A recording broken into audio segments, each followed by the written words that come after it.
Hey everyone, my name's Woody, and welcome back to another episode of Woody's Fun Show.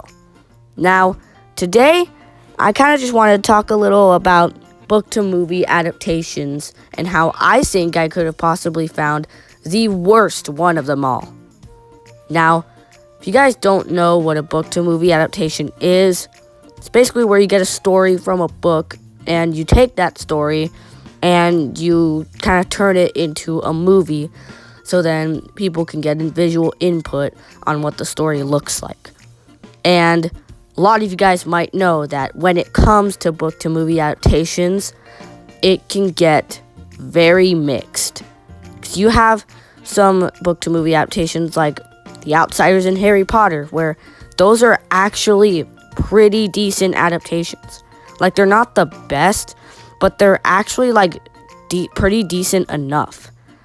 But then you also have book-to-movie adaptations like The Giver and the Percy Jackson movies, where those are just very awfully put together and really are not accurate to the books.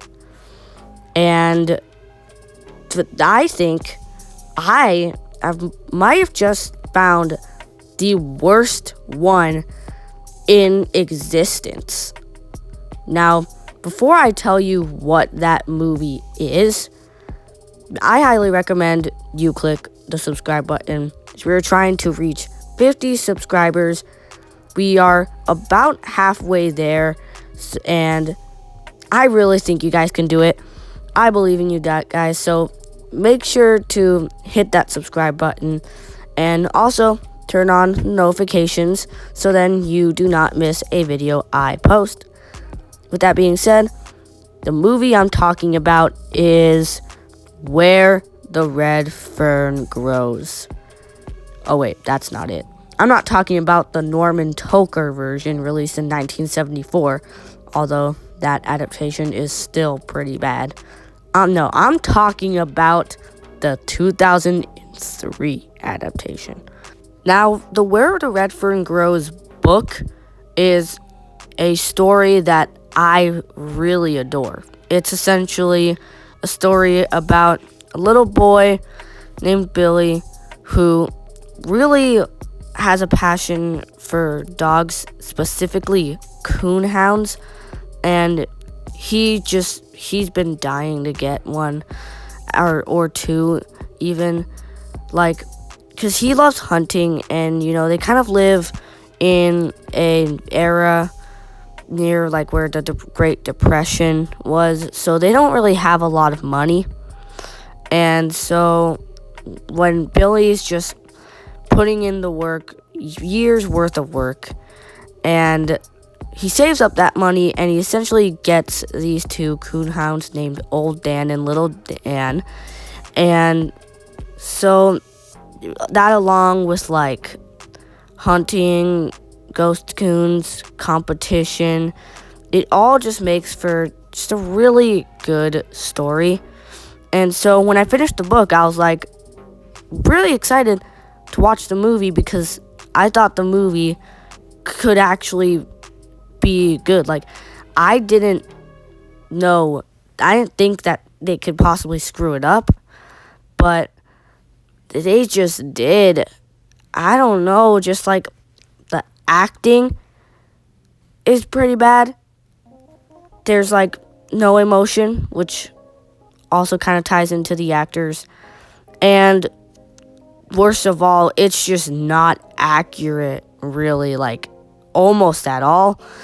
It just fails at doing the job of essentially kind of giving you a good visual input on what the story actually is, not itty bitty bits of the book in just a very short movie.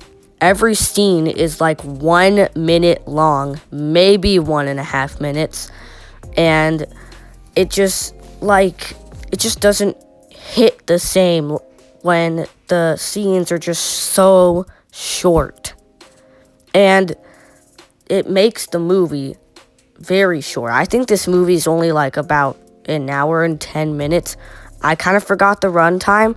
I'll put it up on the screen. But yeah, when the 1974 version was a little longer at 1 hour and 37 minutes. But you then also have like scenes that are cut out, which is like most of the scenes. Like I'd say half of this book, at least like what made the story like good, is cut out. They cut it out completely.